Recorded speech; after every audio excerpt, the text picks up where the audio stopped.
Central Time, and we are having a late Baseball Tonight episode because of scheduling stuff. But that doesn't mean we can't bring back the classic, beloved ESPN show called Baseball Tonight. So, Tubby, welcome back to the show. What's up? It's good to Let's talk go, some man. baseball.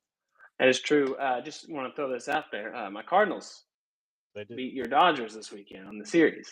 They did. Felt pretty good. Lost to Clayton Kershaw, which I'm surprised by, but it's fine. I mean, Kershaw. That's what the Dodgers need Kershaw to look like for the next part of the end of the season. The way the starting pitching is looking right now. Yeah, don't worry. He's just their number 12 starting pitcher. So. Yeah, but 14 pitchers are on the IL right now. Yeah, they got to do something about that. I don't know if there's something in the water or if the guys are too fragile, but they need guys to just get healthy and stay healthy. I don't understand it. Like a big problem is like when you take a chance on a guy like Tyler Glass now, you look at his history, he's been injured a lot. Blake Snell, same thing, gets injured quite a bit. And so they're taking chances on guys that are injured a lot and hoping that they won't get injured. And all they do is just turn around and do what they typically do and get injured.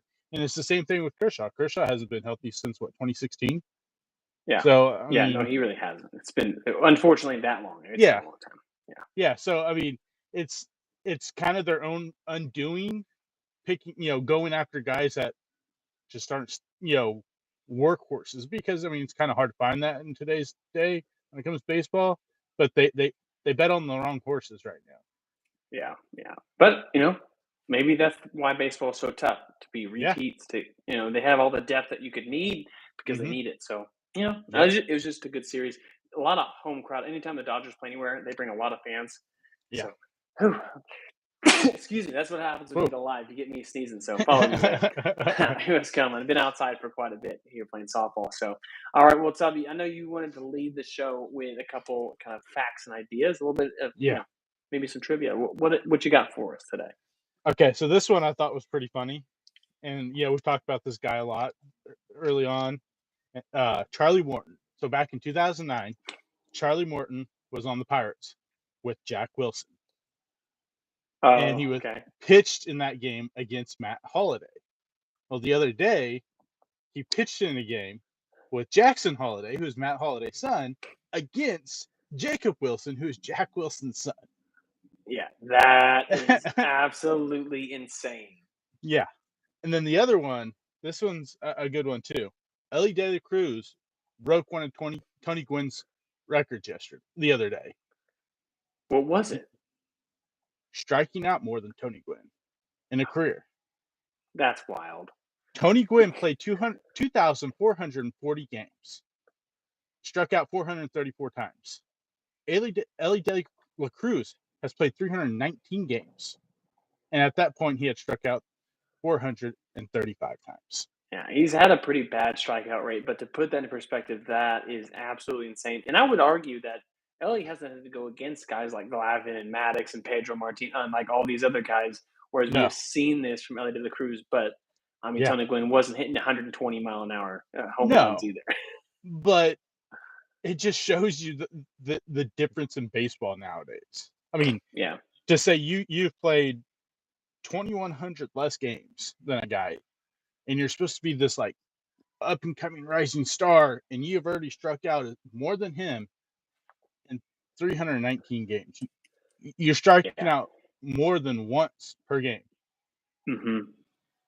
No, I hear you on that. And then I don't know, maybe that's a question for the chat too, is like, would you rather have what we had growing up if you were or maybe in our age bracket of like more of ball to bat skills, or do you prefer what we have now with more home runs? Maybe that's more of a chat thing. I prefer kind of what I grew up with, but that's always what I think you're going to have most people say is the best baseball or best football, whatever it was always when you were growing up. That's when you're making those core memories. But like I get it, home runs are fun and exciting to see. I'm not against the home run ball.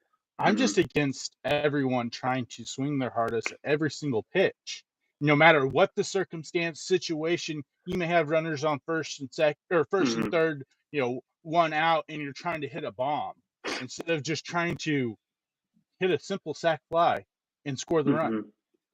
Yeah, it's just the simplicity of baseball is completely gone. Yeah, and I don't know. We used to play that game, Stratomatic. Do you remember that game? Yeah. It is so much fun, but you can't do that anymore with the style of baseball that's here anymore. Mm-mm. No one's doing hit and runs. No one's doing any of this extra stuff. So I don't know. Yeah. If you ever get bored, I'd say if you're a baseball fan or you really want to get back to the core of it, Stratomatic was such a fun game, and I Yeah. really feel like we were on the outside edge of it anyway whenever we got Uh-huh. there. But those are both huge facts. I don't know if you saw this one. Buster Posey actually had to one of his old teammates is still in the Giants. He actually had to cut him DFA last week. Did you see that? Yeah. So I mean, that's you got to imagine that is a tough place to be as a Yeah. GM. Like, sorry, man, like this is just where we're at. So Yeah. You ain't yeah, cutting it, so I gotta cut you. yeah. Thanks. Sorry about it. But all right, so let's look at even just on the weekend itself. Did you notice anything stand out to you on this weekend's baseball? Obviously, the Cardinals. We mentioned that on the front end, just the series itself. But as you think about it, I don't know if you saw this, but Baltimore actually is 7-3 in their last 10 games. Now they played the A's. They played some bad teams, but they're winning those games, whereas they weren't even come close earlier on. Yeah, no, yeah, I mean, at least they're starting to play somewhat good baseball. Whether or Hmm. not it's too late, I don't know. I mean, we saw a team last year that was 10 games out of the wild card and the Tigers and make a run and make the playoffs last year. So, I mean, there's still plenty of baseball. It's just how consistent is that going to be? I mean, because the one thing for the Orioles right now is Jackson Holiday's kind of come to life, People, and yeah. we're starting to see glimpses of the Jackson Holiday we expected when he came up, starting to really hit the ball, starting to hit for power, like people were thinking, and Hmm. it's definitely kind of woken up the offense that has been pretty bleak, to say the Hmm. least, this year. And then another guy, even though they played 500 ball the last 10 games, I think that's starting to wake up is Bobby Witt. Hit a couple of home runs this week where he was kind of not playing like we thought, and you see Jack Eglione come up the other day, 4 hit yesterday, day. go 4 for 4, and then you see a guy like Vinny Pasquantino last week, batted 500, couple home runs. See, maybe their offense is starting to turn around. You got Ursig down, rehabbing, come back up to be the closer. Maybe things are starting to fall into place right now for the Royals. I mean, they're back above 500. They're 34, Hmm. 30, 32. So maybe we're starting to see the Royals start to pick up some of that momentum that, I think a lot of us were kind of hoping to see, this young Well, unit start to pick things up. Well, and that's the problem too. So first off, the Orioles are going to play the Tigers starting tomorrow in a 3-game series. So we're going to Oh. see if this winning streak comes to a winning series, I guess, Yeah. or if it's at all for real. Because the Tigers are 7 games up in that same division that you talked about, the Royals, who are in fourth right now at a 34-32 record. Hmm. This is a tougher division. I don't know that you're going to see. So here's a question. Obviously, I think we could say we have confidence that the Tigers, as it sits now, should hit 90 wins or more than Yes. 90 wins. But I don't know Hmm. that I could say that about another team outside of possibly the Royals Yeah. because of the pitching. But I don't see them making the offensive moves, nor Cleveland Hmm. or Minnesota doing the same thing. So I feel like, is it too little, too late? Because I don't know. I mean, you're I going to mean, be the division specifically. yeah. I mean, for the division, I would think probably it's a little too late just because of the way the Tigers are playing right now. I mean, you already got a 7-game lead on second place. So I would think that at this point, it's probably a good guess that the Tigers will win the division. But, you could still potentially see 3 teams out of this division make the playoffs. Yeah. What about the Philadelphia Phillies have dropped they've been 2-8 in the last 10 games to fall 4 games back on the Mets. Well, the Mets have gone 8-2 and continue to Hmm. just roll wins together, and Juan Soto still hasn't heated all the way up. Is Yeah. this cause for concern for the Phillies? Yeah, I mean, you definitely saw them take a hit when Bryce Harper went down, and the offense and everything just kind of went, I mean, just Yeah. dead. And Yeah. I mean, right now we were talking about a team at the beginning of the year that were World Series, Favorites for in the me. conversation, and now you're looking at them and they're got only a plus 16 run differential at this point. And we Hmm. talked about this team potentially having one of the best starting rotations in baseball. Hmm. Nola has not looked great this year, and had some up and downs with some of those other starters that really thought were going to be locked in and make this rotation super dangerous. So I think there is a little bit of concern for them. 2-8, and you barely got a plus run differential right now compared to all the other leaders in the NL that are above 70, even above 20. I mean, just to put it that way, Yeah, it yeah. tells you. So Well, so yeah, are you more? So I don't think we're ready to put the nail in the coffin for them, but no, there is the warning signs with some of the pieces that we're talking about. I hmm don't know. Are you ready to put the nail in the coffin for this Atlanta Braves team? yes, I think 28-37. They do have a positive run differential. yeah, But they're 13 and a half back of their division with the Mets, of course, and then 9.5 right now in the wild card. And we were very early in the standings, yeah. but the point of being 9.5 is that's pretty far back, and there's so many teams above them right Yeah, and their biggest problem is that they've gotten these guys back. I mean, Acuna's looked great since he's come back. now.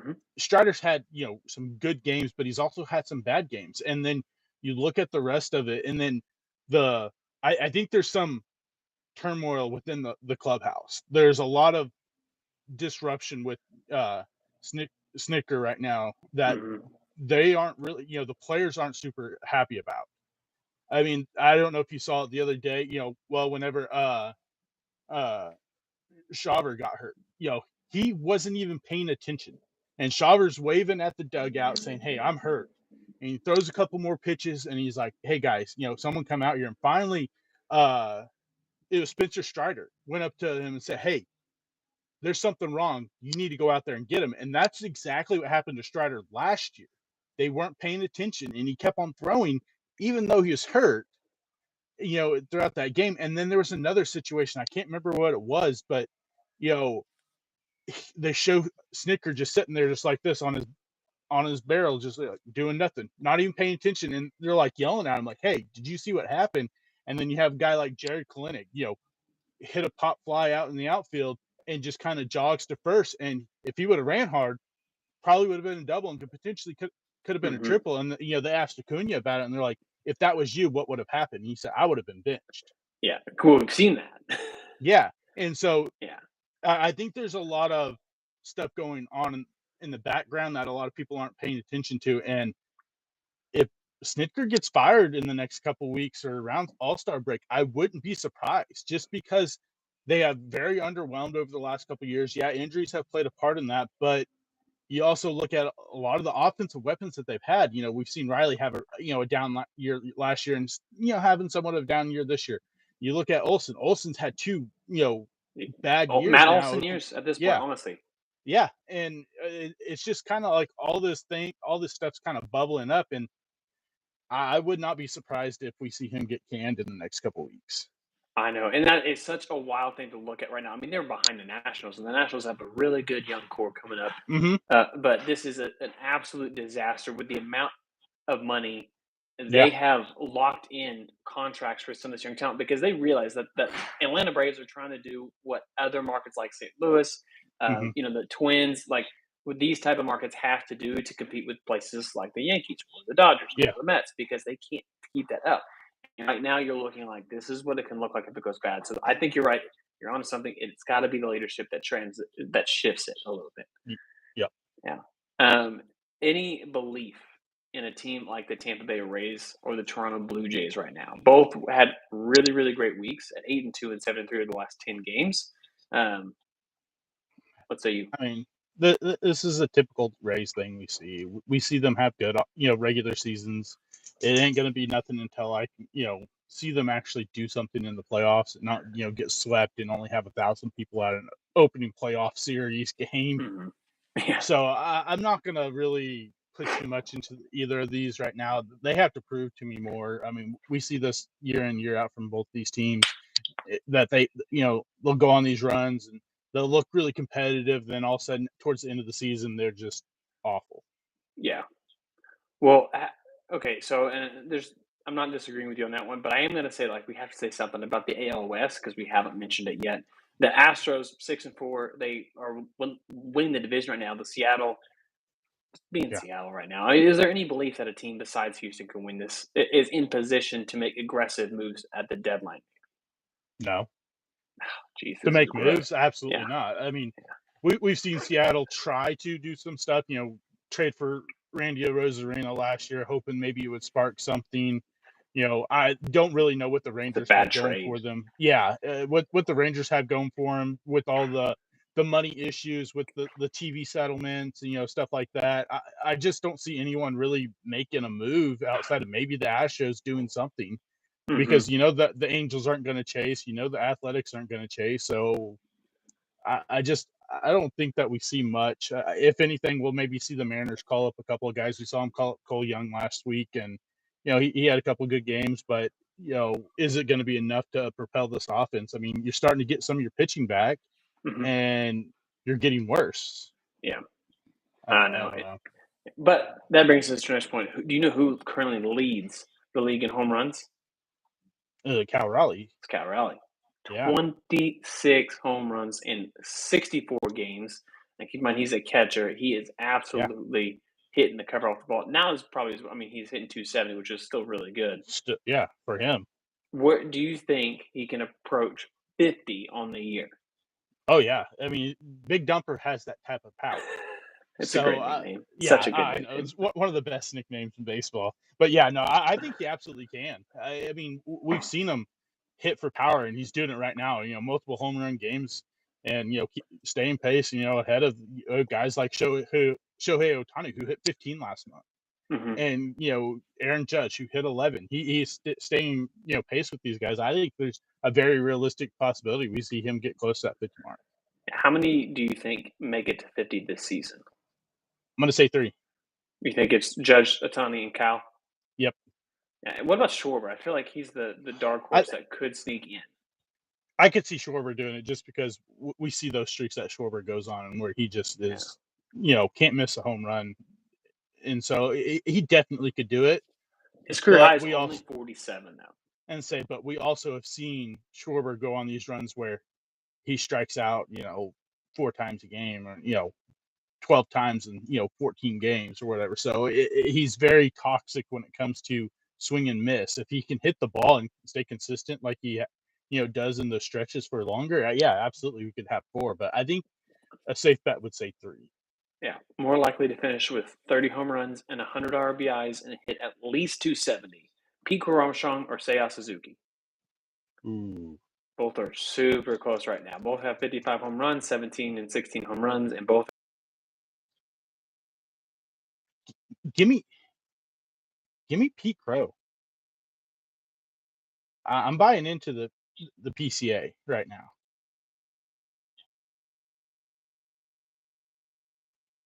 I would probably say PCA. No, say out really.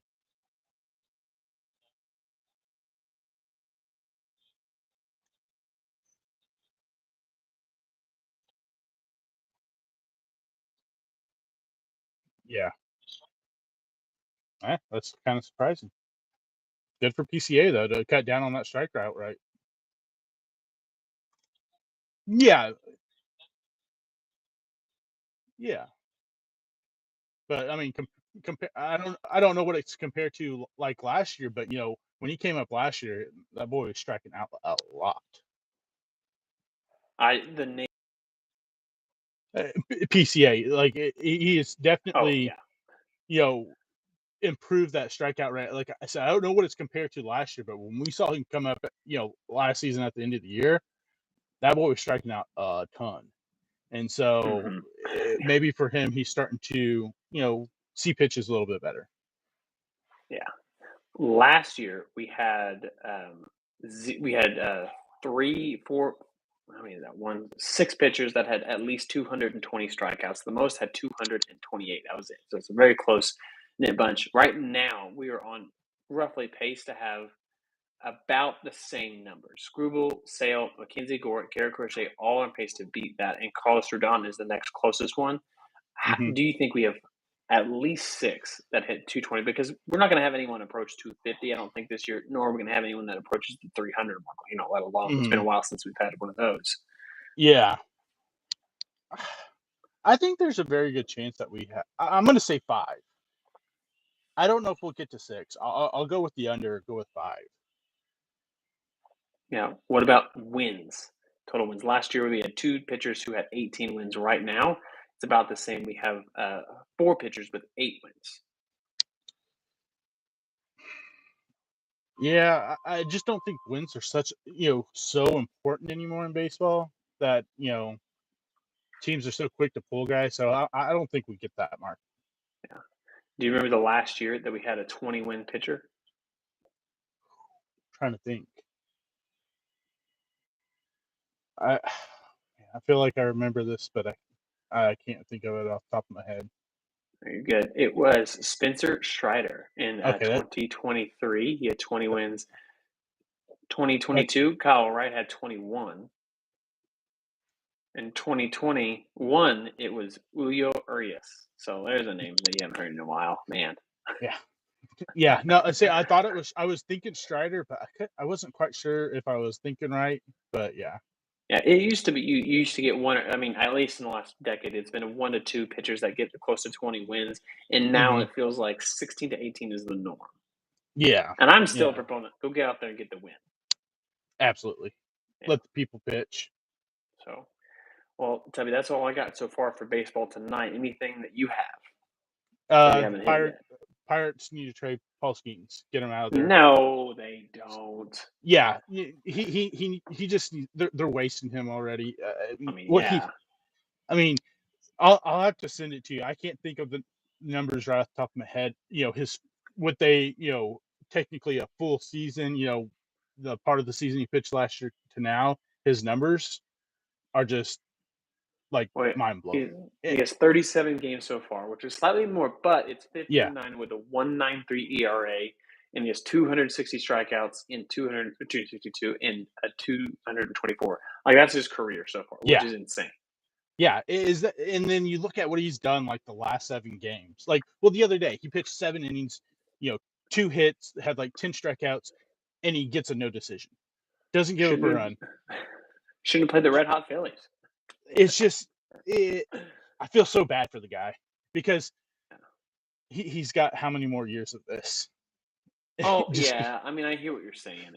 But yeah. he's 23, so you got to Oh yeah. imagine he's got. I mean, I can't imagine trading the guy. Oh no. I can't. There's not a price that you're going to get back. That's going to. Oh The closest would be no. what the Juan Soto deal, but it's dude. And the Juan Soto deal is such an outlier compared, when you see these big trades go down. And it's just the fact that James Wood has played incredible this year, and Yeah. you're seeing some strides from Mackenzie Gore this year, and some of those guys that they traded for. You most of the time when you have these massive trades, you Hmm. typically don't see nothing from it, and you're just kind of like, okay, whatever. Yeah. Like I get it. I'm just saying, as a baseball fan, I don't want to see him in Pittsburgh anymore because they're doing him such a disservice, and I don't want him to end up like Mike Trout.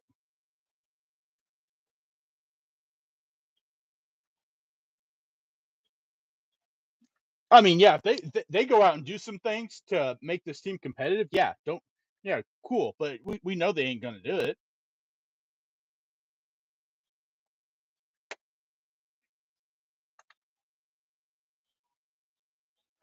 Today because we're going to go with two football coming up. And if you missed last week's episode of the Football One, go back and watch it. We actually talked about some of the top quarterbacks in all of college football, and it's a little bit controversial, but we would love Yeah. y'all. Go ahead and be in the comment section. Rep your team, rep your school. We want to know your thoughts too. So that's all I got. Till next time. We'll see y'all later. See ya. See ya.